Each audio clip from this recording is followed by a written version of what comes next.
মাইনা মাইনা soil ও হাবিবালানা সুন্নি হইয়া থায়। এবার আপনারা পড়বেন ও হাবিবা সুন্নি হইয়া, শোনা যায় না তো শেষবারের মতন ও হাবিবা সুন্নি হইয়া নামাজ রোজা ইমান তাজা করিবা সকলে। ওলি আল্লাহ গাউস কুতুব সবাই নামাজে পড়ে। মন থেকে বলুন 5 ওয়াক্ত নামাজ পড়তে চাই কি চাই না? আল্লাহকে দেখান তো 2 হাত তুলে চাই কি না? নামাজ রোজা ইমান তাজা করিবা সকলে। ওলি আল্লাহ গাউস কুতুব সবাই নামাজে পড়ে। জান্নাতের চাবি নামাজ, জান্নাতের চাবি নামাজ, নবীর প্রেমে পড়িও ও হাবিবালানা সুন্নি হইয়া।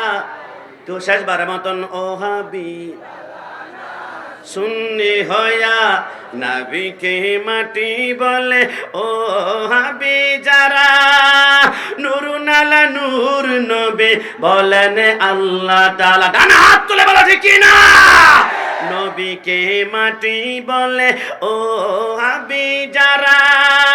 নূরুন আলা নূর নবী বলেন আল্লাহ তাআলা। নবীর নূরে সবই পয়দা, হাদিস খুইলা দেখো ও হাবিবালানা সুন্নি হইয়া থায়। শেষবারের মতন ও হাবিবালানা সুন্নি হইয়া। सुन्नी तकदीर की बात है, सुन्नी किस्मत की बात है, सुन्नी नसीब की बात है। সবার সুন্নি শব্দকুট জুটবে না, মদিনাওয়ালা যাকে কবুল করবে। আমি সর্বশেষ আসতে আমি যেই কথাটা বলতে চেয়েছিলাম, এ আমার ভাইয়ারা এর দিকে একটু খেয়াল করবেন। আমরা সবাই জানি বসে বসে পান করা, পানি পান করা রাসূলের সুন্নাত। আমরা জানি ডান হাতে পানি পান করা রাসূলের সুন্নাত। এইদিকে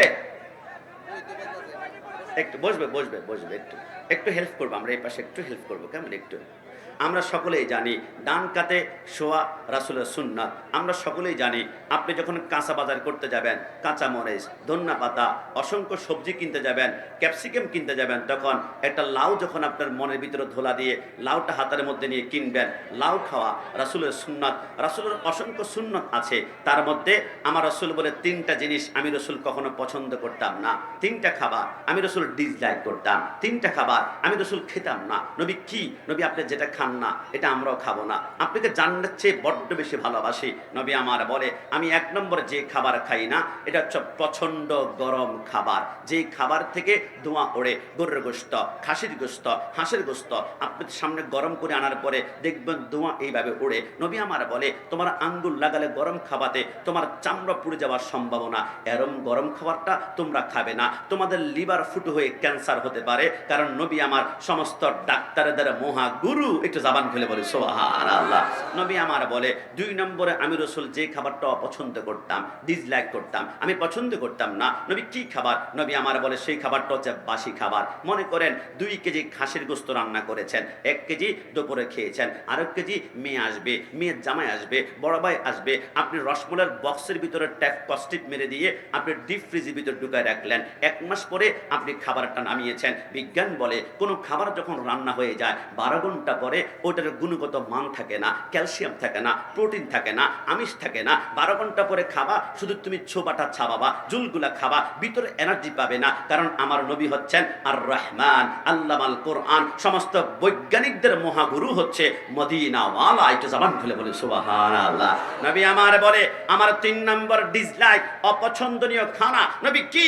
নবী আমার বলে আমি কখনো দুর্গন্ধযুক্ত খাবার খেতাম না। কাঁচা পেঁয়াজ, কাঁচা রসুন, আপনি একবার কাঁচা পেঁয়াজ রসুন খেয়ে আপনার স্ত্রীর সাথে একটু কথা বলার চেষ্টা করুন, দুর্গন্ধ, কথা বলা যাবে না। ব্রাশ করে এসো, দাঁতের মাজন দিয়ে দাঁত পরিষ্কার করে এসো। একজন স্ত্রী দুর্গন্ধের কারণে কথা বলতে চায় না, আমার আল্লাহ বলে কেরামান কাতিবিন, 2 জন ফেরেশতা তোমার সাথে থাকে। তোমার নবী তোমার দিলের নিকট থাকে, আমি আল্লাহ শাহিরগের নিকট থাকি। তুমি দুর্গন্ধযুক্ত খাবে না, তুমি আতর মাখো। অনেক দিন পরে তোমার বন্ধু তোমার সাথে দেখা হলে আতরের কারণে তোমাকে বুকে টান দেবে, যেইখানে রাসূলের সুন্নাত লাগবে ওইখানে আমার আল্লাহ বন্ধুত্বের ভিতরে মহাব্বত বাড়িয়ে দিবে। জোরে বলে সুবহানাল্লাহ।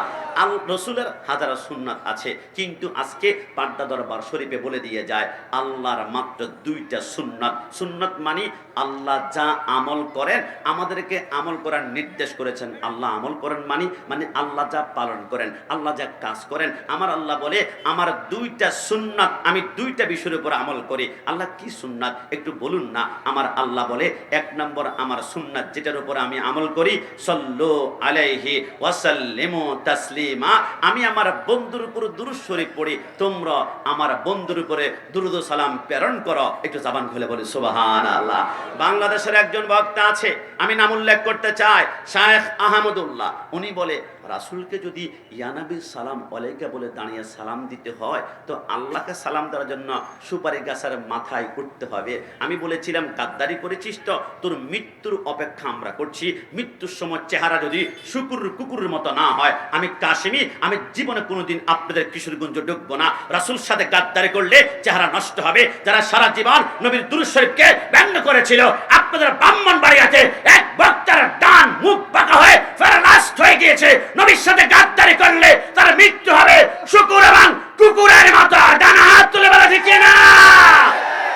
আমি বলি শায়েখ আহমদুল্লাহ সাহেব, আপনি যে বললেন রাসূলের শানে দাঁড়ালে আপনি আল্লাহর শানে দাঁড়াতে হবে সুপারি গাছের উপরে। আমি বললাম আমার আল্লাহ রসুলের শান যেখানে নিয়েছে, আমি 1 কোটি বার চেষ্টা করলো সেইখানে নিতে পারবো না। বলে বুঝি নাই। আমি বললাম তাহলে আমার সাথে কল্পনা করো, কুল্লু মান আলাইহা ফান ওয়া ইয়াবকা ওয়াজহু রাব্বিকা যুল জালালি ওয়াল ইকরাম। কিয়ামতের ময়দান যখন স্টার্ট হবে, ইসরাফিল বলে আমি প্রথম সিংহায় ফুৎকার দিলে ইদাস সামাউ ফাতারাত ওয়া ইদাল কাওয়াকিবু তাসারাত ওয়া ইদাল বিহারা ফুজ্জিরাত। রাঙ্গামাটি, খাগড়াছড়ি, বান্দরবন, এভারেস্টের পাহাড়গুলা সেদিন তুলার মতো উঠতে শুরু করবে। সাগরের নিচ থেকে পানি বের হবে না, শুধু আগুনের লাভা বের হবে। 12 সূর্যের তাপ মাথার উপর পড়বে, মাথার মগজগুলা বাতের মারের মতো টকবক টকবক করতে শুরু করবে। জিহ্বাটা নাভি পর্যন্ত বের হয়ে যাবে। ওই কিয়ামতের ময়দানে আসমানের তারকাগুলা অ্যাটম বোমার মতো জমিনে পড়বে। জমিনটা লোহা নয়, জমিনটা তামা হবে। তামা হলে লাভ কি? তামার এক পাশ গরম হলে গোটা তামা গরম হয়ে যাবে। গুনাহগার বান্দা ফা পেলার সাথে সাথে পায়ের চামড়া গোশতগুলা মোমের মতো গলতে শুরু করবে। এবার আমার আল্লাহ বলে ইসরাফিল দ্বিতীয় সিংহায় ফুৎকার দাও। ইসরাফিল আলাইহিস সালাম বলে আমি দ্বিতীয় সিংহায় ফুৎকার দিলে তামাম দুনিয়াকে আমার আল্লাহ আসমান, জমিন, আরশ, কুরসি, লৌহ কলম সব তামা তামা করে ফেলবে। এক প্রান্ত থেকে অন্য প্রান্ত পর্যন্ত সমস্ত কিছুকে একটা সরিষার দানার মতো দেখবে। আমার আল্লাহ বলবে আজরাইল আর কে রে আছে? আজরাইল বলে আল্লাহ সব তামা তামা, মানুষ নাই, জিন নাই, ইনসান নাই, মাটি নাই, আসমান নাই, কিচ্ছু নাই, নাই নাই নাই নাই নাই নাই নাই নাই কিচ্ছু নাই। আমার আল্লাহ বলে কিচ্ছু নাই। আরেকবার শেষবারের মতো দেখো। আজরাইল বলে আল্লাহ নাই নাই বলার পরে আজরাইল আটকে গিয়েছে। আমার আল্লাহ বলে কিরে আজরাইল কি হয়েছে? আল্লাহ আছে, আপনি আছেন আর আমি আজরাইল বেঁচে আছি। আমার আল্লাহ বলবে কিরে আজরাইল, কেউ যদি নাই তাহলে তুমিও থাকতে পারবে না। মুথিয়া আজরাইল, মা থেকে সন্তান নিয়েছ, সন্তান থেকে মা নিয়েছ, স্বামী থেকে স্ত্রী নিয়েছ, স্ত্রী থেকে স্বামী নিয়েছ। এই মুহূর্তে নিজের রুটা তোমাকে নিজেই কবজ করতে হবে। আজরাইল যখন নিজের রুটা নিজে ধরে টান দেবে, জমিনটা থরথর করে কাঁপতে শুরু করবে। আমার আল্লাহ বলবে কিরে আজরাইল কি হয়েছে? আল্লাহ মৌতের কষ্ট যে এত, যদি আজ জানতাম মানুষের রূপ কবজ করার দায়িত্ব নিতাম না গো আল্লাহ, নিতাম না গো আল্লাহ। আমার আল্লাহ বলবে কেমন রে? ওগো আল্লাহ, একটা জ্যান্ত ছাগলকে 2টা পা উপরের দিকে বেঁধে যদি চামড়াটা টেনে টেনে ছিঁড়ে ফেলা হয়, যেমন কষ্ট হবে তার থেকে 700 গুণ বেশি কষ্ট হচ্ছে সাকরাতে মওতের কষ্ট। আজরাইল মৃত্যুবরণ করবে। এখন শুধু ইল্লাল্লাহ, শুধু ইল্লাল্লাহ, শুধু ইল্লাল্লাহ। আল্লাহ দ্বিতীয় সিংহে ফুৎকার দিলে কেউ নাই? আমার আল্লাহ বলে নাই। আল্লাহ কেউ যদি না থাকে তাহলে আপনার জিকির কি এখন বন্ধ? আমার আল্লাহ বলে হ্যাঁ। কেউ যদি নাই, আমার জিকির তো অটোমেটিকলি বন্ধ হয়ে যাবে। আল্লাহ আপনার জিকির বন্ধ হয়েছে তাতে আমাদের কোনো দুঃখ নাই, কারণ নিজের জিকির আপনি নিজে বন্ধ করেছেন। যদি আবুল সরকারের মতো কেউ আপনার বিরুদ্ধে জিহ্বা নাড়াতো, আপনাকে নিয়ে গুরুত্ব করবে, তার জিহ্বা পাট্টা বারবার শরীফের মুনিদটা টেনে ছিঁড়ে ফেলতো। ডানা হাত তুলে বলা ঠিক কিনা? আল্লাহ আপনার বিরুদ্ধে কথা বললে আমরা সহ্য করতে পারবো না, কিন্তু আল্লাহ আপনি জিকির তো আপনি বন্ধ করেছেন। আল্লাহ একটু জানতে মন চায়, আপনি তো আপনার জিকির বন্ধ করেছেন নিজে নিজে, কিন্তু আপনার বন্ধুর ব্যাপারে যে আপনি বলেছেন ওয়ারাফা'না লাকা যিকরাক, রাসূলের শান নাকি কখনো বন্ধ করা যাবে না। তো আল্লাহ আপনি জিকির যেহেতু বন্ধ, আপনার বন্ধু জিকির মনে বন্ধ। আমার আল্লাহ বলে খবরদার, আমার জিকির বন্ধ হয়েছে কিন্তু আমার বন্ধু জিকির বন্ধ হবে না। খবরদার, আমার জিকির বন্ধ হয়েছে, আমার বন্ধু জিকির চলবে, বন্ধু জিকির চলবে, বন্ধু জিকির চলবে। আল্লাহ আপনি জিকির তো আপনি বন্ধ করে কেউ জিকির করার নাই, তো আপনার বন্ধু জিকির এখন কে করবে? আসমান নাই, জমিন নাই, আরশ নাই, লৌহ নাই, কলম নাই, নাই নাই কিচ্ছু নাই। আমার আল্লাহ বলে, আমি না বলেছিলাম সাল্লু আলাইহি ওয়া সাল্লিমু তাসলিমা? আমার বন্ধু জিকির করার জন্য কেউ না থাকলো আমি আল্লাহ ওই মুহূর্তে বন্ধুর উপরে নিজেই দুরূদ শরীফ প্রেরণ করব। চিৎকার মেরে বলি সুবহান। ঠিক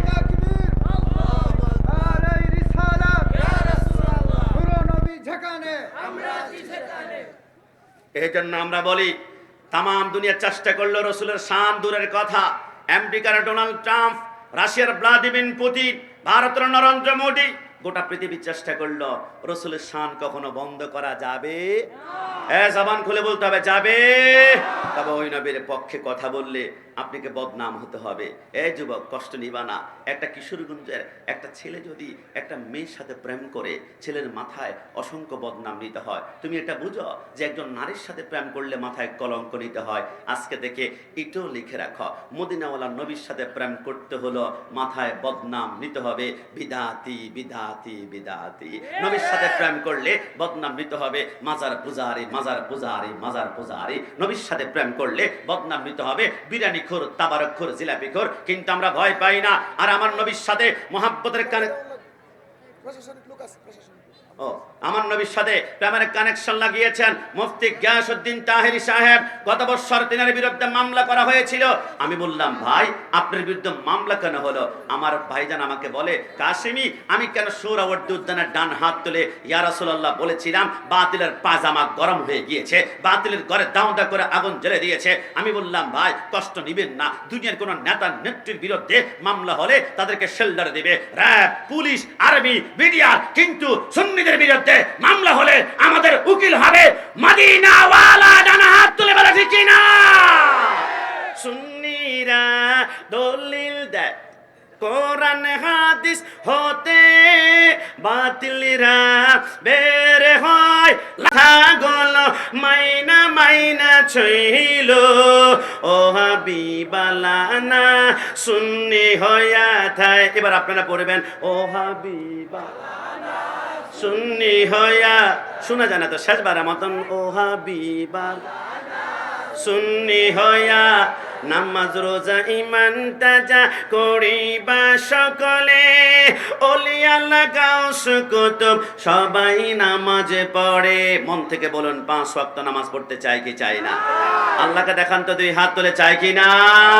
নামাজ রোজা ইমান তাজা করিবা সকলে। ওলিয়া গাউস কুতুব সবাই নামাজ পড়ে।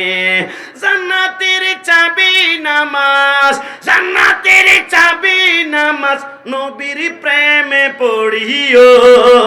ও হাবিবালানা সুন্নি হইয়া। তো শেষবার মতন, ও হাবিবালানা সুন্নি হইয়া নবীকে মাটি বলে। ও হাবি যারা নুরুন আলা নূর নবী বলেন আল্লাহ তাআলা। ডানা হাত তুলে বলো ঠিক না? নবীকে মাটি বলে। ও হাবি যারা নুরুন আলা নূর নবী বলেন আল্লাহ তাআলা। নবীর নূরে সবই পয়দা, হাদিস খুইলা দেখো।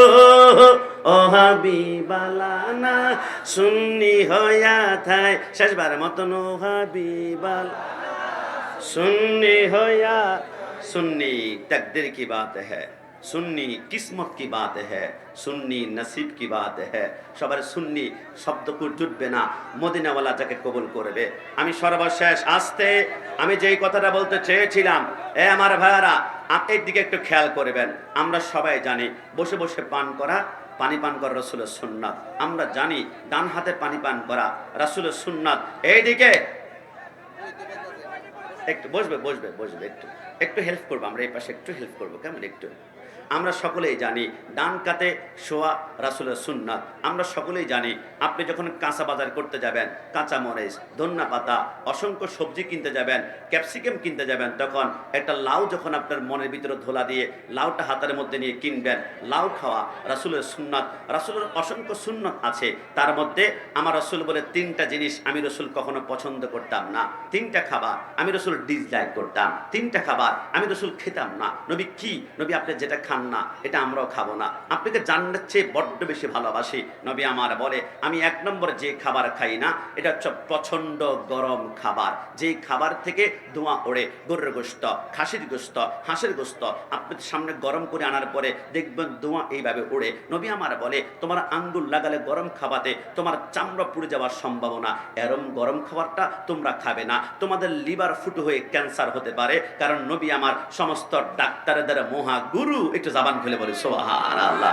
নবী আমার বলে দুই নম্বরে আমি রাসূল যে খাবারটা অপছন্দ করতাম, ডিসলাইক করতাম, আমি পছন্দ করতাম না, নবী কি খাবার? নবী আমার বলে সেই খাবারটা হচ্ছে বাসি খাবার। মনে করেন 2 কেজি খাসির গোশত রান্না করেছেন, 1 কেজি দুপুরে খেয়েছেন, আর 1 কেজি মেয়ে আসবে, মেয়ের জামাই আসবে, বড় ভাই আসবে, আপনি রসমলাইয়ের বক্সের ভিতরে ট্যাপ কস্টিপ মেরে দিয়ে আপনি ডিপ ফ্রিজের ভিতরে ঢুকায় রাখলেন, 1 মাস পরে আপনি খাবারটা নামিয়েছেন। বিজ্ঞান বলে কোনো খাবার যখন রান্না হয়ে যায় 12 ঘন্টা পরে ওটার গুণগত মান থাকে না, ক্যালসিয়াম থাকে না, প্রোটিন থাকে না, আমিষ থাকে না। 12 ঘন্টা পরে খাবা, শুধু তুমি ছোবাটা ছাবাবা, জুলগুলা খাবা, ভিতরে এনার্জি পাবে না। কারণ আমার নবী হচ্ছেন আর রহমান আল্লামাল কোরআন, সমস্ত বৈজ্ঞানিকদের মহাগুরু হচ্ছে মদিনাওয়ালা। একটু জবান খুলে বলে সুবহানাল্লাহ।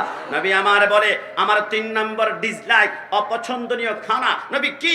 নবী আমার বলে আমি কখনো দুর্গন্ধযুক্ত খাবার খেতাম না। কাঁচা পেঁয়াজ, কাঁচা রসুন, আপনি একবার কাঁচা পেঁয়াজ রসুন খেয়ে আপনার স্ত্রীর সাথে একটু কথা বলার চেষ্টা করুন, দুর্গন্ধ, কথা বলা যাবে না, ব্রাশ করে এসো, দাঁতের মাজন দিয়ে দাঁত পরিষ্কার করে এসো। একজন স্ত্রী দুর্গন্ধের কারণে কথা বলতে চায় না, আমার আল্লাহ বলে কেরামান কাতিবিন, 2 জন ফেরেশতা তোমার সাথে থাকে, তোমার নবী তোমার দিলের নিকট থাকে, আমি আল্লাহ শাহিরগের নিকট থাকি। তুমি দুর্গন্ধযুক্ত খাবে না, তুমি আতর মাখো। অনেক দিন পরে তোমার বন্ধু তোমার সাথে দেখা হলে আতরের কারণে তোমাকে বুকে টান দেবে, যেইখানে রাসূলের সুন্নাত লাগবে ওইখানে আমার আল্লাহ বন্ধুত্বের ভিতরে মহাব্বত বাড়িয়ে দিবে। জোরে বলে সুবহানাল্লাহ। আল রাসূলের হাজার সুন্নাত আছে, কিন্তু আজকে পাড্ডা দরবার শরীফে বলে দিয়ে যায় আল্লাহর মাত্র 2টা সুন্নাত। সুন্নাত মানে আল্লাহ যা আমল করেন, আমাদেরকে আমল করার নির্দেশ করেছেন। আল্লাহ আমল করেন মানে আল্লাহ যা পালন করেন, আল্লাহ যা কাজ করেন, আমার আল্লাহ বলে আমার 2টা সুন্নাত, আমি 2টা বিষয়ের উপর আমল করি। আল্লাহ কি সুন্নাত একটু বলুন না। আমার আল্লাহ বলে 1 নম্বর আমার সুন্নাত যেটার উপর আমি আমল করি, সাল্লু আলাইহি ওয়াসাল্লিমু তাসলিমা, আমি আমার বন্ধুর উপর দুরূদ শরীফ পড়ি, তোমরা আমার বন্ধুর উপরে দুরূদ ও সালাম প্রেরণ করো। একটু জবান খুলে বলি সুবহানাল্লাহ। বাংলাদেশের একজন বক্তা আছে, আমি নাম উল্লেখ করতে চাই, শায়েখ আহমদুল্লাহ। উনি বলে রাসূলকে যদি ইয়া নবী সালাম আলাইকা বলে দাঁড়িয়ে সালাম দিতে হয় তো আল্লাহকে সালাম দেওয়ার জন্য সুপারি গাছের মাথায় উঠতে হবে। আমি বলেছিলাম গাদ্দারি করেছিস তো, তোর মৃত্যুর অপেক্ষা আমরা করছি। মৃত্যুর সময় চেহারা যদি কুকুরের মতো না হয়, আমি কাশিমি, আমি জীবনে কোনোদিন আপনাদের কিশোরগঞ্জ ঢুকবো না। রাসূলের সাথে গাদ্দারি করলে চেহারা নষ্ট হবে। যারা সারা জীবন নবীর দুরূদ শরীফকে ব্যঙ্গ করেছিল, আপনাদের ব্রাহ্মণবাড়িয়াতে এক বক্তার ডান মুখ বাঁকা হয়ে প্যারালাইজড হয়ে গিয়েছে। নবীর সাথে গাদ্দারি করলে তার মৃত্যু হবে শুকুর এবং কুকুরের মতো। ডানা হাত তুলে বলা ঠিক না? আমি বলি শায়েখ আহমদুল্লাহ সাহেব, আপনি যে বললেন রাসূলের শানে দাঁড়ালে আপনি আল্লাহর শানে দাঁড়াতে হবে সুপারি গাছের উপরে। আমি বললাম আমার আল্লাহ রাসূলের শান যেখানে নিয়েছে আমি 1 কোটি বার চেষ্টা করলো সেইখানে নিতে পারবো না। বলে বুঝি নাই। আমি বললাম তাহলে আমার সাথে কল্পনা করো, কুল্লু মান আলাইহা ফান ওয়া ইয়াবকা ওয়াজহু রাব্বিকা যুল জালালি ওয়াল ইকরাম। কিয়ামতের ময়দান যখন স্টার্ট হবে, ইসরাফিল বলে আমি প্রথম সিংহায় ফুৎকার দিলে ইদাস সামাউ ফাতারাত ওয়া ইদাল কাওয়াকিবু তাসারাত ওয়া ইদাল বিহার ফুজ্জিরাত, রাঙ্গামাটি, খাগড়াছড়ি, বান্দরবন, এভারেস্টের পাহাড়গুলা সেদিন তুলার মতো উঠতে শুরু করবে। সাগরের নিচ থেকে পানি বের হবে না, শুধু আগুনের লাভা বের হবে। 12 সূর্যের তাপ মাথার উপর পড়বে, মাথার মগজগুলা বাতের মারের মতো টকবক টকবক করতে শুরু করবে, জিহ্বাটা নামি পর্যন্ত বের হয়ে যাবে। ওই কিয়ামতের ময়দানে আসমানের তারকাগুলা অ্যাটম বোমার মতো জমিনে পড়বে। জমিনটা লোহা নয়, জমিনটা তামা হবে। তামা হলে লাভ কি? তামার এক পাশ গরম হলে গোটা তামা গরম হয়ে যাবে। গুনাহগার বান্দা ফা পেলার সাথে সাথে পায়ের চামড়া গোশতগুলা মোমের মতো গলতে শুরু করবে। এবার আমার আল্লাহ বলে, ইসরাফিল দ্বিতীয় সিংহায় ফুৎকার দাও। ইসরাফিল আলাইহিস সালাম বলে, আমি দ্বিতীয় সিংহায় ফুৎকার দিলে তাম দুনিয়াকে আমার আল্লাহ, আসমান জমিন আরশ কুরসি লৌহ কলম সব তামা তামা করে ফেলবে। এক প্রান্ত থেকে অন্য প্রান্ত পর্যন্ত সমস্ত কিছুকে একটা সরিষার দানার মতো দেখবে। আমার আল্লাহ বলবে, আজরাইল আর কে আছে? আজরাইল বলে, আল্লাহ সব তামা তামা, মানুষ নাই, জিন নাই, ইনসান নাই, মাটি নাই, আসমান নাই, কিচ্ছু নাই, নাই নাই নাই নাই নাই নাই নাই নাই কিচ্ছু নাই। আমার আল্লাহ বলে, কিচ্ছু নাই। আরেকবার শেষবারের মতো দেখো। আজরাইল বলে, আল্লাহ নাই। নাই বলার পরে আজরাইল আটকে গিয়েছে। আমার আল্লাহ বলে, কিরে আজরাইল কি হয়েছে? আল্লাহ আছে, আপনি আছেন আর আমি আজরাইল বেঁচে আছি। আমার আল্লাহ বলবে, কিরে আজরাইল, কেউ যেহেতু নাই তাহলে তুমিও থাকতে পারবে না। মুথিয়া আজরাইল, মা থেকে সন্তান নিয়েছ, সন্তান থেকে মা নিয়েছ, স্বামী থেকে স্ত্রী নিয়েছ, স্ত্রী থেকে স্বামী নিয়েছ। এই মুহূর্তে নিজের রুটা তোমাকে নিজেই কবজ করতে হবে। আজরাইল যখন নিজের রুটা নিজে ধরে টান দেবে, জমিনটা থরথর করে কাঁপতে শুরু করবে। আমার আল্লাহ বলবে, কিরে আজরাইল কি হয়েছে? আল্লাহ মৌতের কষ্ট যে এত, যদি আজ জানতাম মানুষের রূপ কবজ করার দায়িত্ব নিতাম না গো আল্লাহ, নিতাম না গো আল্লাহ। আমার আল্লাহ বলবে, কেমন রে গো আল্লাহ? একটা জ্যান্ত ছাগলকে দুইটা পা উপরের দিকে বেঁধে যদি চামড়াটা টেনে টেনে ছিঁড়ে ফেলা হয় যেমন কষ্ট হবে, তার থেকে 700 গুণ বেশি কষ্ট হচ্ছে সাকরাতে মওতের কষ্ট। আজরাইল মৃত্যুবরণ করবে। এখন শুধু ইল্লাল্লাহ, শুধু ইল্লাল্লাহ, শুধু ইল্লাল্লাহ। আল্লাহ দ্বিতীয় সিংহায় ফুৎকার দিলে কেউ নাই? আমার আল্লাহ বলে নাই। আল্লাহ কেউ যদি না থাকে তাহলে আপনার জিকির কি এখন বন্ধ? আমার আল্লাহ বলে, হ্যাঁ, কেউ যদি নাই আমার জিকির তো অটোমেটিকলি বন্ধ হয়ে যাবে। আল্লাহ আপনার জিকির বন্ধ হয়েছে তাতে আমাদের কোনো দুঃখ নেই, কারণ নিজের জিকির আপনার নিজে বন্ধ করেছেন। যদি আবুল সরকারের মতো কেউ আপনার বিরুদ্ধে জিহ্বা নাড়াতো, আপনাকে নিয়ে কুরুক্তি করবে, তার জিহ্বা পাট্টা বারবার শরীফের মুনিদটা টেনে ছিঁড়ে ফেলতো। ডানা হাত তুলে বলা ঠিক কিনা?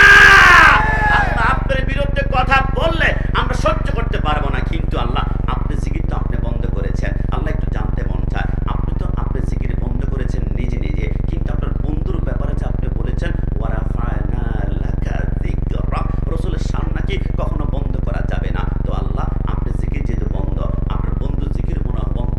আমার আল্লাহ বলে, খবরদার, আমার জিকির বন্ধ হয়েছে কিন্তু আমার বন্ধু জিকির বন্ধ হবে না। খবরদার, আমার জিকির বন্ধ হয়েছে, আমার বন্ধু জিকির চলবে, বন্ধু জিকির চলবে, বন্ধু জিকির চলবে। আল্লাহ আপনার জিকির তো আপনি বন্ধ করেছেন, কেউ জিকির করার নাই, তো আপনার বন্ধু জিকির এখন কে করবে? আসমান নাই, জমিন নাই, আরশ নাই, লৌহ নাই, কলম নাই, নাই নাই কিচ্ছু নাই। আমার আল্লাহ বলে, আমি না বলেছিলাম সাল্লু আলাইহি ওয়া সাল্লিমু তাসলিমা? আমার বন্ধু জিকির করার জন্য কেউ না থাকলো আমি আল্লাহ ওই মুহূর্তে বন্ধুর উপরে নিজেই দুরূদ শরীফ প্রেরণ করব। চিৎকার মেরে বলি সুবহান। ঠিক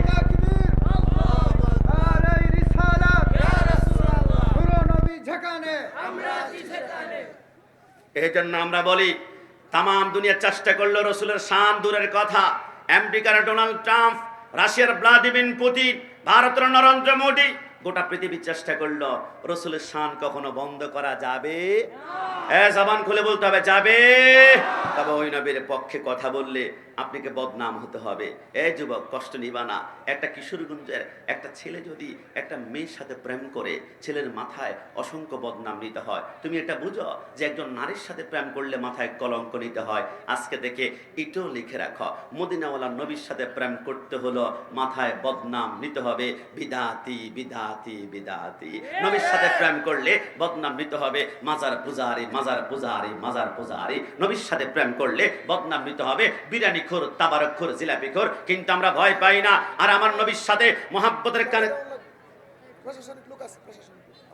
আমার নবীর সাথে প্রেমের কানেকশন লাগিয়েছেন মুফতি গিয়াসউদ্দিন তাহেরি সাহেব। গত বছর তিনার বিরুদ্ধে মামলা করা হয়েছিল। আমি বললাম, ভাই আপনার বিরুদ্ধে মামলা কেন হলো?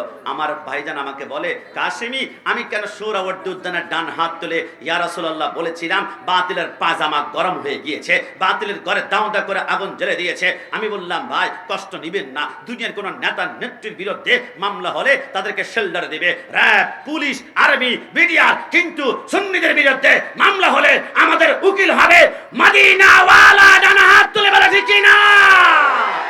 সুন্নিরা দলিল দেয় কোরআন হাদিস হতে, বাতিলরা বের হয়